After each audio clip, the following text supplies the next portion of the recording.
अस्सलाम अलैकुम दोस्तों।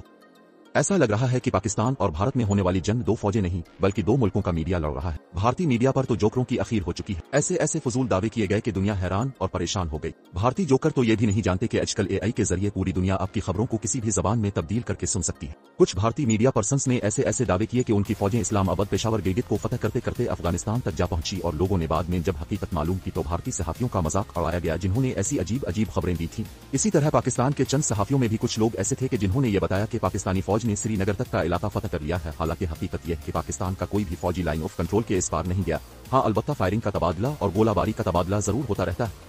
हिंदुस्तान के बहुत से ड्रोन्स पाकिस्तान के मुख्तलिफ शहरों में भेजे गए जिनको ऐसे फोड़ दिया गया जैसे बच्चे सालगिरह पर गुब्बारे पेड़ती हैं। इसी तरह उनके मिसाइल भी पाकिस्तान के मुख्तलिफ शहरों में आती रहे और उनको भी हुआ में ही नाकारा बनाया जाता रहा जैसा कि वो फल झड़ियां हों। पाकिस्तानी अवाम में बहुत ज्यादा गमो गुस्सा पाया जाता है कि उनकी फौज फौरी बदला क्यों नहीं ले रही। दरअसल हम एक जज्बाती कौम हैं, हम चाहते हैं कि फौरी जवाब दिया जाए, जबकि पाकिस्तानी फौज जानती है कि उनको कब और कैसे हमला करना है। इसी तरह हमारी मशक्क़त की सूरत हाल को सामने रखते हुए बेहतरीन जंगी हिकमत अमली बनाना पड़ती है। ये सवालात भी किए गए कि आखिरकार भारतीय ड्रोन सरहदों से इतनी दूर कैसे आगी? क्या पाकिस्तानी सरहदों पर एयर डिफेंस सिस्टम काम नहीं कर रहा? अगर कर रहा है तो फिर ड्रोन इतने उगे क्यों आगी? दरअसल एयर डिफेंस सिस्टम में इस्तेमाल होने वाले मिसाइल इतने महंगे हैं कि उन गुब्बारा नुमा ड्रोन्स को फोड़ने के लिए इतने महंगे मिसाइल इस्तेमाल करने की जरूरत नहीं। जैसे ही किसी शहर में इन गुब्बारा नुमा ड्रोन्स को निचली सतह पर परवाज करते हुए पाया जाता है, पाक आर्मी के जवान इसे निशाना बनाते हैं और जमीन बोस कर देते हैं। इसलिए भारत का कोई ड्रोन भी अभी तक कामयाबी से वापस भारत में नहीं पहुंच सका।